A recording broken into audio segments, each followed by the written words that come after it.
تو میں اب مائک حوالے کرتا ہوں عالم نبیل، فاضل جلیل، خطیب نقطداں، ممتاز مذہبی اسکالر حضرت علامہ محمد احسان رضوی صاحب کو کہ آج ان کا موضوع ہے رزق حلال اور اس کی برکات۔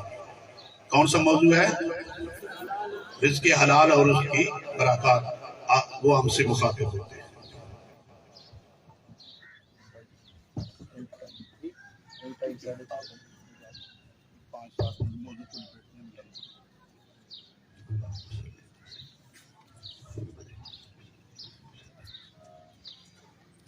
نحمدہ ونصلی ونسلم علی سیدنا و مولانا محمد نبی الامین المکین الکریم الرؤوف الرحیم۔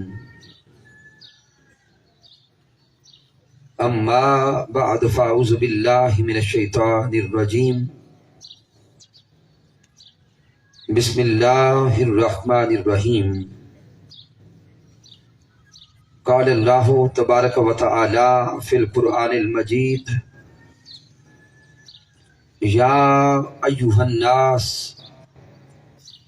کلوا مما فی الارض حلالا طیبا ولا تتبعوا خطوات الشیطان انہ لکم عدو مبین۔ صدق اللہ مولانا العظیم۔ ان اللہ وملائکتہ یصلون علی النبی یا ایہا الذین آمنوا صلوا علیہ وسلموا تسلیما۔ اللہم صلی علی سیدنا۔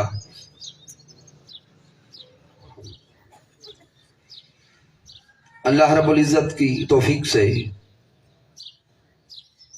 اور تاجدار کائنات صلی اللہ علیہ وآلہ وسلم کے نعلین پاک کے تصدق سے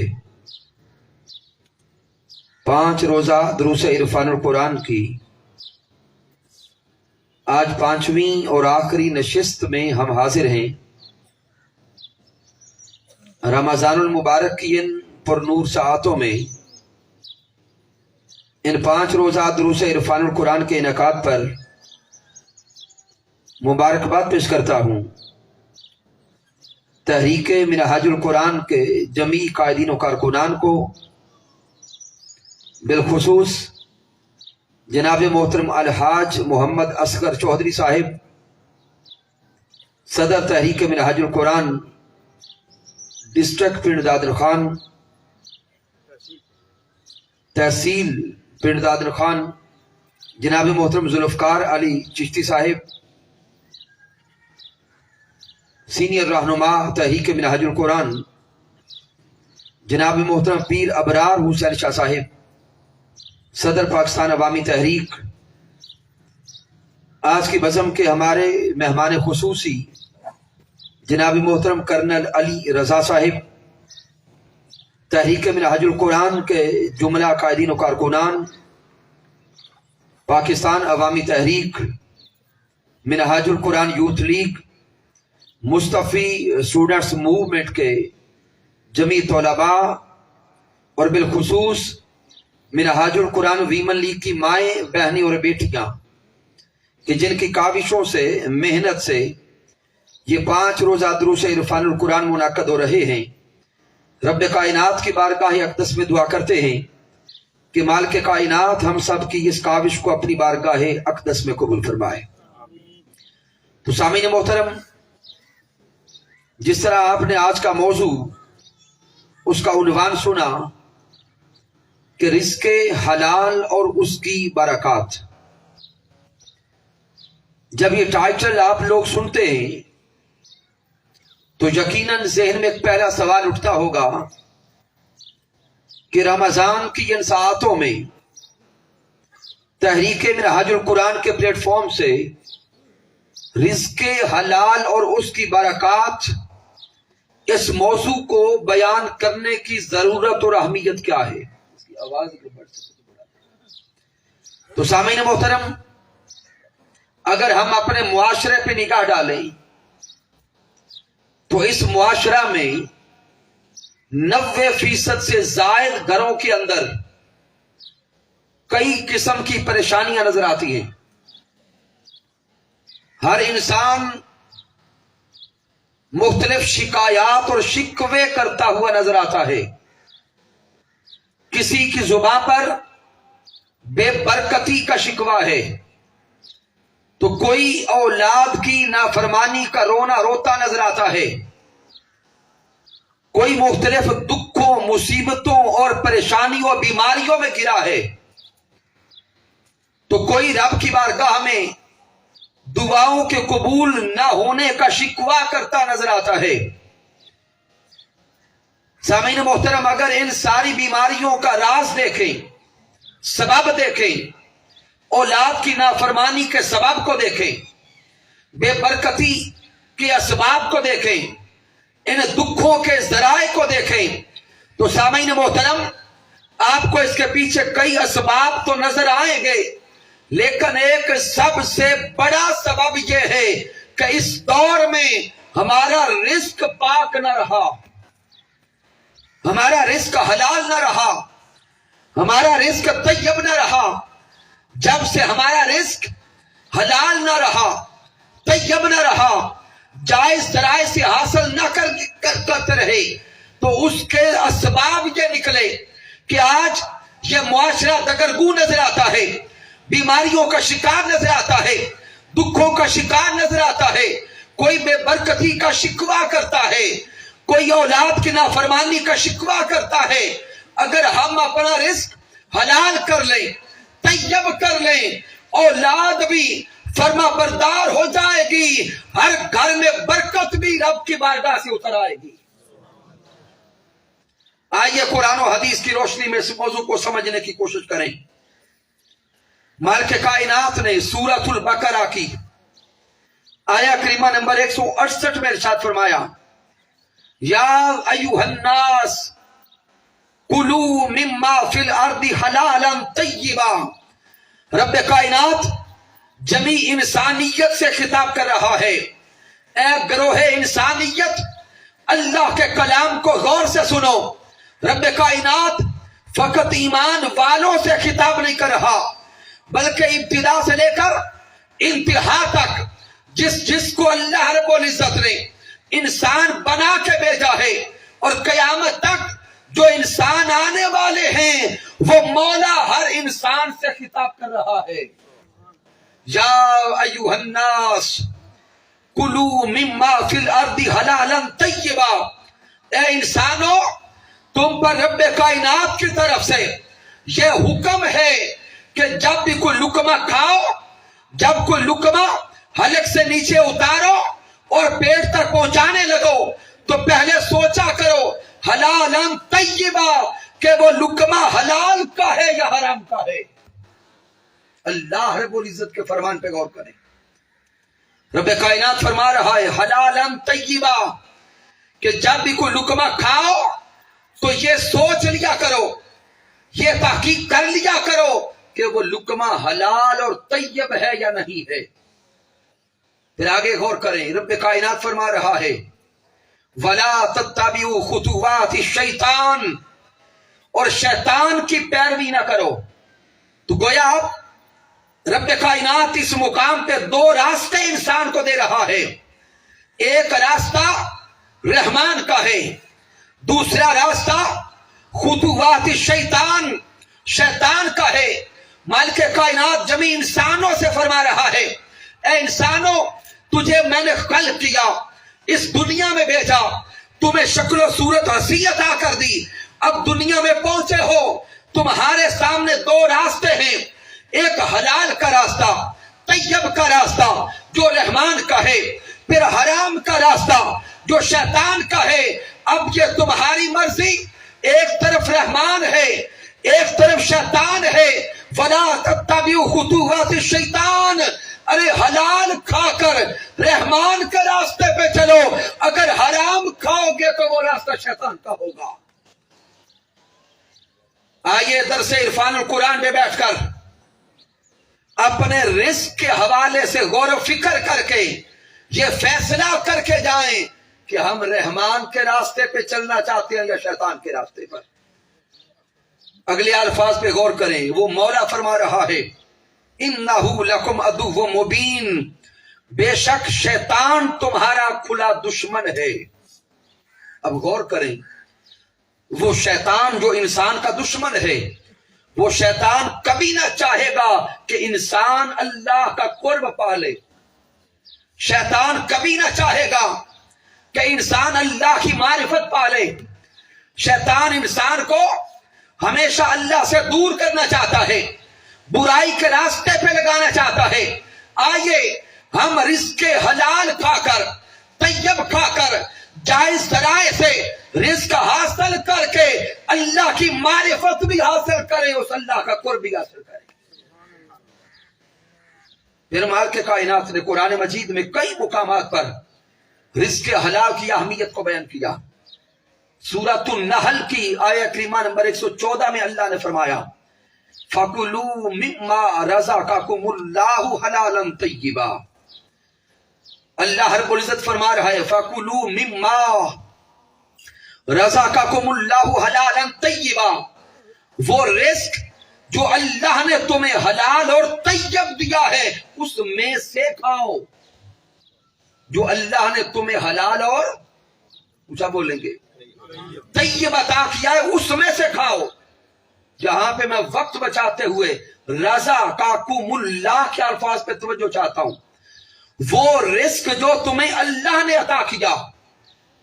آج ہمارے ہاتھوں میں رزق ہوتا ہے، مال ہوتا ہے، جائیداد ہوتی ہے، ہم یہ کہتے ہیں کہ یہ میرا ہے، میری محنت سے ہے. کوئی پوچھے بھئی کہاں سے آیا تو کہتے ہیں میں نے کمایا. لیکن وہ اللہ فرما رہا ہے رزقکم اللہ، اے بندے جو تیرے ہاتھ میں رزق ہے یہ کبھی نہ کہہ کہ میں نے کمایا، بلکہ تیرے ہاتھوں میں جو ہے اسی اللہ کا دیا ہوا ہے. وہ عطا کرنے والی ذات اللہ کی ہے، وہ تمہیں عطا کرنے والی ذات رب کائنات کی ہے. اگر وہ رب تمہیں توفیق نہ دیتا تو رزق کہاں سے آتا؟ وہ جسم نہ دیتا، توانائی نہ دیتا، ہمت نہ دیتا، راستے سیدھے نہ کرتا تو نہ رزق ہوتا، نہ مال ہوتا، نہ جائیداد ہوتی. تو اللہ رب العزت فرما رہا ہے رزقکم اللہ کہہ کر بندے تیرے پاس جو بھی ہے، جو کھانا ہے، جو مال ہے، جو طاقت ہے، جو صحت ہے، جو اولاد ہے، جو گھر بار ہے، وہ تیرا نہیں، وہ سب کچھ عطا کردہ اس رب کا ہے. رزقکم اللہ حلالا طیبا واشکروا نعمت اللہ، اس کی ساری عطاؤں پہ ہمیشہ اس کا شکر ادا کرتے رہو. ان کنتم ایاہ تعبدون، اگر تم واقعی فقط اس کی عبادت کرتے ہو. اب غور کریں نا، ہم کہتے ہیں کہ ہم عبادت کس کی کرتے ہیں؟ اللہ کی کرتے ہیں. جہاں میرا اللہ فرما رہا ہے ایاہ تعبدون، اگر واقعی اسی کی عبادت کرتے ہو تو رزق حلال کھاؤ اور اس کا شکر ادا کرو. سامعین، اگر ہم اپنی خلقت کے مقصد پہ غور کریں تو اللہ رب العزت نے فرمایا وما خلقت الجن والانس الا لیعبدون.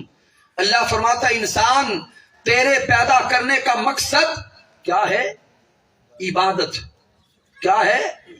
انسان کی خلقت کا مقصد عبادت ہے. انسان کی خلقت کا مقصد بندگی ہے. جس انسان کی پیدائش کا مقصد، اس کی تخلیق کا مقصد اللہ کی بندگی بجا لانا ہے. شاہ رب فرما رہا ہے ایاہ تعبدون، اگر اس بندگی کا حق ادا کرنا چاہتے ہو تو حلالا طیبا، بندگی کا حق ادا تب ہوگا جب تیرے حلق سے بطن میں رزق حلال اترا ہوگا. اب سامعین غور کریں، حدیث مبارکہ پر میرے آقا علیہ الصلوۃ والسلام کے ایک لاڈلے صحابی حضرت سعد بن ابی وقاص رضی اللہ تعالیٰ عنہ آقا کی بارگاہ میں آئے اور پیارے محبوب کی بارگاہ میں عرض کرتے ہیں سونے آقا آپ دعا فرمائیں کہ میں رب کی بارگاہ میں مستجاب الدعوات ہو جاؤں. ہائے ہائے بھی غور کریں, مستجاب الدعوات وہ ہوتا ہے جس کی ہر دعا قبول ہو جائے, جس کی ہر دعا قبول ہو جائے. تو اب یہاں پہ سوچیں گے اور بتائیں کیا ہم سارے یہ نہیں چاہتے کہ ہماری ہر دعا قبول ہو؟ بولے اگر جاگ رہے ہیں تو تھوڑا ساتھ دیں گے. ہر انسان چاہتا ہے کہ میری زبان سے نکلنے والی ہر دعا قبول ہو جائے. تو تاجدار کائنات آگے مستجاب الدعوات ہونے کا راستہ دکھا رہے ہیں. حضرت سعد بن نبی وقاص عرض کرتے ہیں اے سوہنے محبوب آپ میرے لیے دعا کر دیں کہ میں رب کی بارگاہ میں مستجاب الدعوات ہو جاؤں. یہ الفاظ سن کے میرے آقا علیہ الصلوۃ والسلام عمل بتانے لگے, مستجاب الدعوات ہونے کا وظیفہ بتانے لگے ہیں. اب آقا کی عطا کرنا وظیفہ پہ توجہ کرنا. میرے آقا نے فرمایا اے سعد بن نبی وقاص اگر تو چاہتا ہے کہ تیری ہر دعا رب قبول کر لے تو یہ عمل پکا کر لے, ساری زندگی پھر اپنے حلق سے حرام کا لقمہ بطن میں نہ جانے دینا. ساری زندگی حرام کا لقمہ منہ میں نہ ڈالنا. اگر ساری زندگی رزق حلال پر سیدھی کر لی تو پھر صبح سے جو دعا کرتا جائے گا وہ قبول کرتا جائے گا. پھر میرے آقا نے فرمایا والذی نفس محمد بیدہ, میرے آقا فرماتے ہیں اس ذات کی قسم جس کے قبضہ قدرت میں میری جان ہے, وہ جسم جو حرام کے رزق سے پلا, وہ جسم جو حرام کے ٹکڑوں پہ پلا, آقا فرماتے دعا قبول کرنا تو دور کی بات, جس کے بطن میں ایک لقمہ حرام کا اتر جاتا ہے 40 دن تک رب اس کی عبادت ہی قبول نہیں کرتا. ہم روتے ہیں کہ دعائیں قبول نہیں ہوتی, آج ہمیں شکوہ ہے کہ دعائیں پوری نہیں ہوتی. ہم روتے ہیں کہ کئی سال گزر گئے مسجد میں جا کے دعائیں کرتے قبول نہیں ہوئی, لیکن یہ نہیں سوچتے کہ جو کھا رہے ہیں وہ رزق حلال ہے یا حرام ہے. میرے آقا نے فرما دیا دعاؤں کے قبول نہ ہونے پہ رونے والوں اپنے رزق پہ توجہ کرو. دعائیں تو کچا رہی, اگر ایک لقمہ حرام کا پیٹ میں اتر گیا وہ مولا نہ نماز قبول کرے گا نہ روزہ قبول کرے گا. سامعین محترم اس سے آگے آقا علیہ الصلوۃ والسلام کے فرامین پہ توجہ کرتے جائیں. حضرت ابو ہریرہ رضی اللہ تعالیٰ عنہ سے روایت ہے, ایسا حدیث مبارکہ کو امام مسلم صحیح مسلم میں لائے. میرے آقا علیہ الصلوۃ والسلام نے فرمایا ان اللہ طیب لا یقبل الا طیبا. آقا فرماتے ہیں کہ اللہ طیب ہے اور طیب کے سوا وہ کوئی شے قبول نہیں کرتا. آج 5 روزہ دروس عرفان القرآن کی آخری نشست ہے. یقیناً دل بھی نرم ہو گئے, اندر ایک کیفیت اور لذت بھی ہوگی. آئیے تاجدار کائنات کے ان کلمات کو من کی گہرائیوں میں اتارتے چلے جائیں. میرے آقا نے فرمایا کہ اللہ خود طیب ہے اور طیب کے سوا وہ کوئی شے قبول نہیں کرتا. یہ ارشاد فرماتے ہوئے میرے آقا علیہ الصلوۃ والسلام نے ارشاد فرمایا صحابہ کرام سے کہ ایک شخص مسافر حرم بنتا ہے, گھر سے حرم کعبہ میں جانے کا ارادہ کرتا ہے. سفر کی وجہ سے اس کے بال بھی غبار آلود ہیں, اس کا لباس بھی اٹا ہوا ہے. وہ حرم میں جا کر ہاتھ اٹھا کے دعائیں کر رہا ہے یا ربی یا ربی یا ربی، اللہ کے گھر میں پہنچا ہے، رب کی بارگاہ میں ہاتھ اٹھا کے التجائیں کر رہا ہے، لیکن اس کا حال یہ ہے وَمَطْعَمُهُ حَرَامٌ وَمَشْرَبُهُ حَرَامٌ وَمَلْبَسُهُ حَرَامٌ وَغُذِّيَ بِالْحَرَامِ۔ آقا فرماتے ہیں وہ جو مسافر ہے، حرم میں پہنچا ہے اتنا سفر کر کے، لیکن اس کا حال کیا ہے؟ اس کا کھانا بھی مال حرام کا، اس کا لباس بھی مال حرام کا، اس کا پینا بھی مال حرام کا، اس کی غذا بھی مال حرام کی۔ وہ پہنچا عمرہ کا یا حج کا ارادہ لے کر، وہاں پہ جا کے ظاہراً گڑ گڑاتا بھی ہے، ظاہراً رب کو پکارتا بھی ہے، لیکن میرے آقا فرماتے ہیں اس کے حرام رزق کی وجہ سے نہ اس کا سفر قبول ہوتا ہے نہ عمرہ قبول ہوتا ہے۔ آئیے آج اپنے احوال پہ غور کریں۔ ہم نمازی بھی بڑے، ہم روزہ دار بھی بڑے، حاجی بھی کہلانے والے، لیکن رزق کا حال یہ کہ رشوت خوری ہمارے اندر، سود خوری ہمارے اندر، ناپ تول میں کمی کرنا ہمارے اندر، ملاوٹ کے ذریعے سے مال حرام کرنا یہ ہمارے معاشرے کا کام۔ دعوے عشق مصطفیٰ کے ہیں، دعوے غلامی مصطفیٰ کے، لیکن جو لقمہ حلق سے اتر رہا ہے اس کے بارے میں غور نہیں کرتے کہ وہ حلال ہے یا حرام ہے۔ پھر میرے آقا علیہ الصلوۃ والسلام نے فرمایا، حضرت عبداللہ ابن مسعود رضی اللہ تعالیٰ عنہ سے روایت، میرے آقا فرماتے لا یکسب عبد مال الحرام فیتصدق منہ۔ میرے آقا فرماتے اگر کوئی شخص مال حرام کما رہا ہے اور پھر اس سے صدقہ کرتا ہے، حرام کما کر اس سے صدقہ کر رہا ہے اور یہ سوچتا ہے کہ یہ صدقہ دے کر پیچھے والا پاک ہو جائے گا، تو آقا کے الفاظ پہ غور کریں۔ آقا فرماتے ہیں حرام کے مال سے صدقہ بھی اللہ قبول نہیں کرتا، اور اگر وہ مال حرام چھوڑ کے بندہ مر جاتا ہے، وہ ترکہ چھوڑ کے دنیا سے چلا جاتا ہے، تو حرام کا مال جو پیچھے چھوڑ گیا اللہ کان زادہ الی النار، وہ مال حرام اس چھوڑنے والے کے لیے جہنم کی آگ کا ذریعہ بن جائے گا۔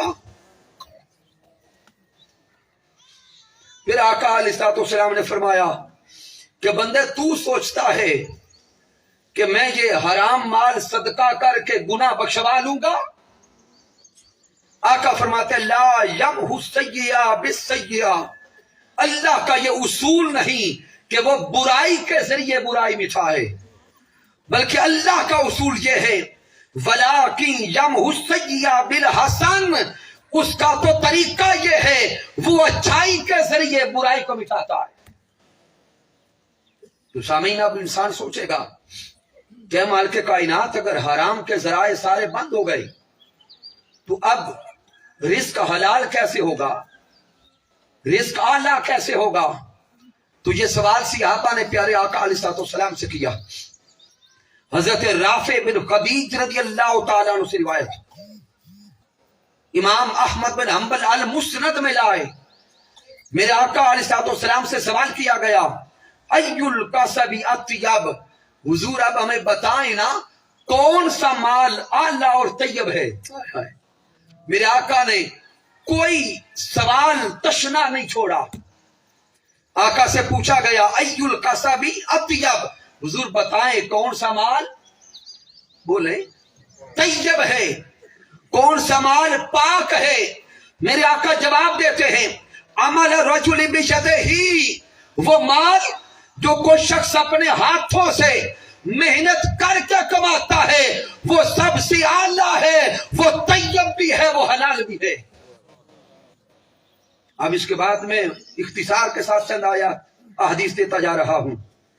پھر صحابہ کرام آقا علیہ الصلوۃ والسلام کی بارگاہ میں ایک اور سوال لائے کہ حضور بندہ سارا دن محنت کرتے ہوئے تھک جاتا ہے، مزدوری کرتا ہے، تھکتا ہے، لیکن پھر بھی حرام کمانے والے کے برابر نہیں پا سکتا۔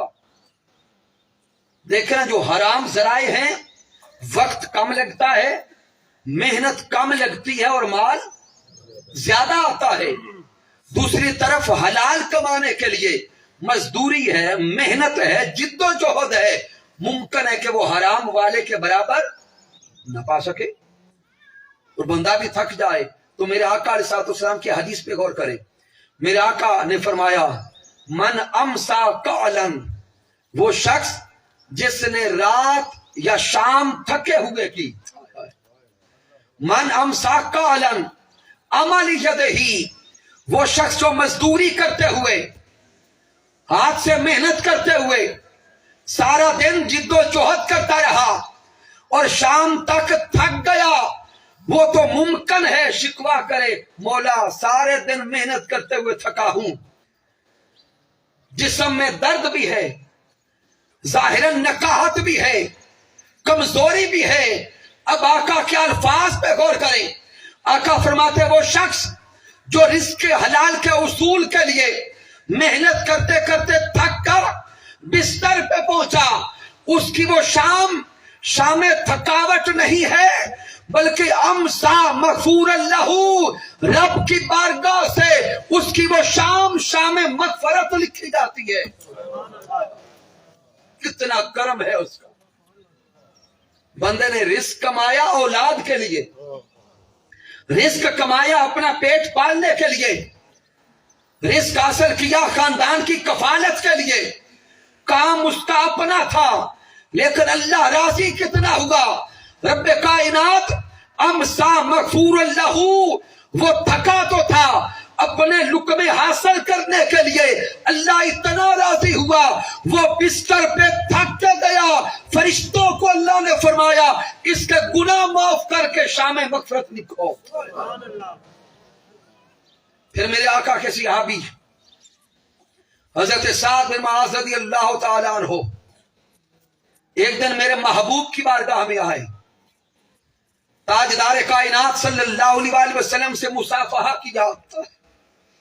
ارے کتنے نصیب والے ہیں حضرت سعد جن کو دست مصطفیٰ نصیب ہو گئے، جن کے ہاتھ میرے آقا کے دست اقدس میں ہیں۔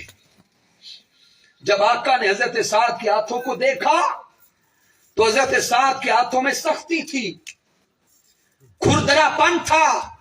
میرے آقا نے حضرت سعد سے پوچھا اے سعد یہ ہاتھ سخت کیسے ہو گئے،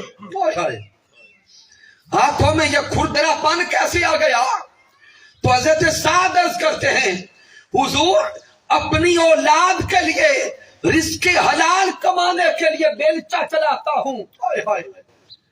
مزدوری کرنے والوں پیارے محبوب کے الفاظ پہ غور کرنا۔ حضرت سعد عرض کرتے ہیں حضور بچوں کا پیٹ پالنے کے لیے رزق کمانے کے لیے بیلچہ چلاتا ہوں، مزدوری کرتا ہوں، اس لیے ہاتھ سخت ہو گئے۔ جب آقا نے الفاظ سنے تو وہ تاجدار کائنات، وہ امام کائنات، سرور کائنات، امام الانبیاء محمد مصطفیٰ نے حضرت سعد کے ہاتھوں کو چوما۔ جن کے ہاتھوں کو پوری کائنات بوسہ دینے کے لیے ترسے، جن کے دست اقدس کی قسمیں وہ رب کھائے، جن کے رخ ودوہا کی قسمیں رب کھائے، جن کے لبوں کی قسمیں رب کھائے، وہ مصطفیٰ اپنے لبوں سے اپنے ایک عاشق حضرت سعد کے ہاتھوں کو چومتے ہیں، سعد کے ہاتھوں کو چومتے ہیں، اور حضرت سعد کے ہاتھوں کو چوم کر میرے آقا فرماتے ہیں اے سعد اللہ ان ہاتھوں سے محبت کرتا ہے،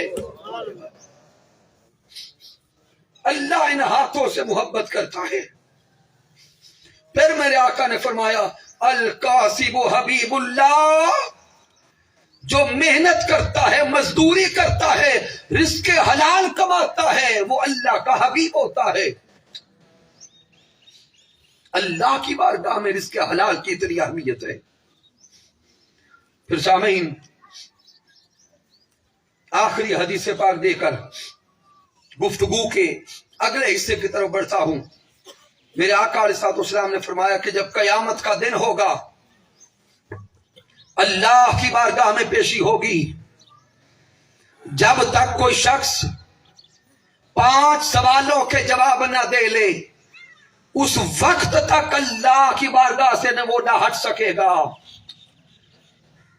آئیے آج اپنی زندگی کے ایام پہ غور کریں، یوم قیامت کے ان 5 سوالوں کو دیکھیں اور من میں جھانک کے یہ ڈیسیجن لیں کہ کیا ہم ان 5 سوالوں کا جواب رب کی بارگاہ میں دے سکتے ہیں. اللہ کی بارگاہ میں پہلا سوال ہوگا ان عمرہ فیما افناہ، بندے تجھے زندگی دی تھی، بتا زندگی گزاری کیسے ہے. اپنے شب و روز کو دیکھیں، اللہ کی بارگاہ کی پیشی کو دیکھیں. اللہ کی بارگاہ میں سوال ہوگا ان عمرہ فیما افناہ، بندے زندگی کے ایام دیے تھے، بتا زندگی کہاں گزار کے آیا. دوسرا سوال ہوگا وَأَنْ شَبَابِهِ فِيمَا أَبْلَاهُ، بندے تجھے جوانی دی تھی، بتا جوانی کہاں گزاری ہے. جوان توجہ کرے، جوان غور سے سنے، رب کائنات کی بارگاہ میں سوال ہوگا وَأَنْ شَبَابِهِ فِيمَا أَبْلَاهُ، بندے آج بتا تو نے جوانی چوکوں میں ضائع کی ہے یا رب کی بارگاہ میں سجدہ بھی کیا ہے. آئیے آج جوانی کو پاکیزہ کر لیں، جوانی کو مطہر کر لیں، نہیں تو رب کی بارگاہ میں اس سوال کا جواب نہیں ہوگا. تیسرا سوال مالک کائنات کی بارگاہ میں ہوگا وَأَنْ مَالِهِ مِنْ أَيْنَ اكْتَسَبَهُ، بندے تجھے مال دیا تھا، آج بتا وہ کمایا کیسے تھا. تیرے پاس بینک بیلنس بھی تھا، تجوریاں بھری تھی، آج بتا وہ مال رشوت خوری کا تھا یا حلال کا تھا. آج بتا وہ مال تو نے ملاوٹ سے حاصل کیا تھا یا حلال ذرائع سے لیا تھا. آئیے معاشرے کے حالات پہ توجہ کرتے جائیں، تجارت کو دیکھیں. ہماری تجارت کے اندر بھی حرام خوری. دکان پہ بیٹھتے ہیں، ادھر نماز پڑھنے بھی آتے ہیں، رنگ بڑا بڑا دکھاتے ہیں، لیکن جب دکان پہ تولنے لگتے ہیں تو ناپ تول میں کبھی ہم کر رہے ہیں مسلمان. سڑکوں پہ دعوے عشق مصطفیٰ کے، نعرے غلامی مصطفیٰ کے، لیکن اندر کا حال یہ کہ جب بھی کوئی شے بیچنے پہ آتے ہیں، اس بیچنے والی شے کو دیکھا جائے، پیسہ اصل کا لیتے ہیں لیکن گاہک کو 2 نمبر دیتے ہیں. کیا یہ حال ہمارا نہیں ہے؟ اس دور میں ہر کسی کا تجربہ ہے. ایک ریہڑی پہ کھڑے ہو کے فروٹ خرید لیں تو دیکھیں فروٹ والا کیا کر رہا ہے. خدا را ابھی وقت ہے کہ اعمال کو درست کر کے جائیں. اگر آج اعمال درست نہ ہو سکے تو پھر یوم قیامت رب کی بارگاہ میں پھر سوالوں کے جواب نہیں دے سکیں گے. اب جہاں پہ ذہن میں ایک سوال اٹھے گا کہ اگر ہم حرام ذرائع چھوڑ دیں، ظاہراً گھر میں تنگی بھی ممکن ہے آ جائے، ظاہراً ممکن ہے کہ وہ بڑی تجوریاں بھی نہ بھر پائیں، تو سوال ہوگا کہ پھر ہمیں ملے گا کیا؟ تو جان لیں اگر رزق حلال ہو جائے پھر رب کی بارگاہ سے برکت نصیب ہوگی. کیا برکت نصیب ہوگی. لفظ برکت کا معنی ہے بڑھ جانا، اضافہ ہونا. لیکن سوال پیدا ہوا کس شے میں اضافہ؟ اگر رزق حلال ہو گیا تو پھر مال میں بھی اضافہ ہوگا، شعور اور بیداری اور حق کی پہچان بھی نصیب ہوگی، رب کی بارگاہ سے علم نافع بھی نصیب ہوگا، اور پھر رب کی بارگاہ سے وہ جرت، وہ دلیری، وہ شجاعت نصیب ہوگی کہ وقت کے فرعون بھی کھڑے ہو جائیں تو رزق حلال کھانے والا پیچھے نہیں ہٹ سکتا. اب اس میں وقت میں رہتے ہوئے میں چند مثالوں سے یہ برکت کا معنی آپ کے ذہنوں تک پہنچاتا ہوں. سامعین محترم، رب کائنات جو ہمیں رزق دے رہا ہے، اگر کسی کے باغات ہیں، فصلیں ہیں، جنس ہے، تنخواہ ہے، کوئی بھی ذریعہ ہے رزق حلال کے اصول کا، اس میں بھی اللہ نے غریبوں کا حصہ رکھا ہے. آج دیکھیے ہماری فصلیں پکنے والی ہیں، تو یہ فصلیں جو پک رہی ہے، جنس گندم ہو، چاول ہو یا کوئی بھی فصل ہو، وہ تب تک ہمارے لیے حلال نہیں ہوتی جب تک اس کا عشر نہ نکالیں. عشر غریبوں کا حصہ ہے، زکوٰۃ نہ دے لیں.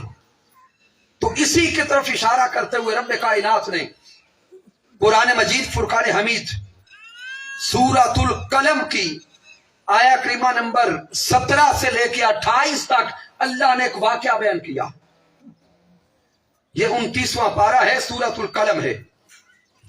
رب کائنات یمن والوں کا ایک واقعہ بیان کرتا ہے، مکہ والوں سے خطاب کرتے ہوئے میرے اللہ نے ارشاد فرمایا انا بلوناہم کما بلونا اصحاب الجنہ. رب کائنات نے فرمایا کہ وہ ایک باغ والے کے واقعے کو دیکھیں کہ ایک شخص کا باغ تھا، مفسرین نے لکھا کہ انگور کا باغ تھا، اور اس شخص کا حال یہ تھا کہ جب باغ پک جاتا، فصل پکتی، وہ انگور اتارتا تو جنس اتار کر، پھل اتار کے 3 حصے کرتا. کتنے؟ 3 حصے کرتا. ایک حصہ اولاد کے لیے، ایک حصہ جو خرچ آیا تھا اسی پر لگانے کے لیے، اور تیسرا حصہ معاشرے کے غریبوں کے لیے، یتیموں کے لیے، مسکینوں کے لیے. جب وہ حصہ غربا کو دیتا، یتیما کو دیتا، اللہ اس پہ اتنا راضی تھا کہ رب کائنات اس کی جنس میں اتنی برکت دیتا ہے کہ ایک گچھا، ایک خوشہ اللہ اتنا بڑھا دیتا ہے کہ ایک ٹوکرے میں ایک خوشہ آتا ہے. یہ برکت تھی. ایک ٹوکرے کے اندر ایک گچھا کہیں، خوشہ کہیں. وہ شخص فوت ہو گیا. اب پیچھے اس کے بیٹے تھے. جب فصل پکنے لگی تو بیٹے بیٹھ گئے. بیٹوں نے کہا معاذ اللہ کہ ہمارا باپ تو بے وقوف تھا، وہ سارا مال غریبوں یتیموں کو دیتا تھا. غریبوں کو بھی عادت پڑ گئی ہے کہ وہ جو ہی ہمارے پھل پکتے ہیں، باغ پکتا ہے تو وہ دوڑاتے ہیں. اب ان بیٹوں نے مشورہ کیا کہ دن کے اوقات میں توڑیں گے تو غریب تو آ جائیں گے.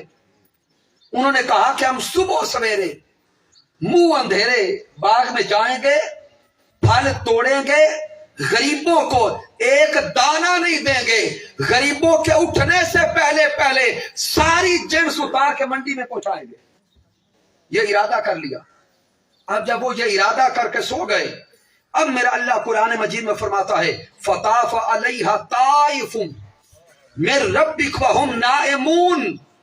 وہ تو یہ سوچ کر سو گئے لیکن باغ میں کوئی پھرنے والا پھر گیا.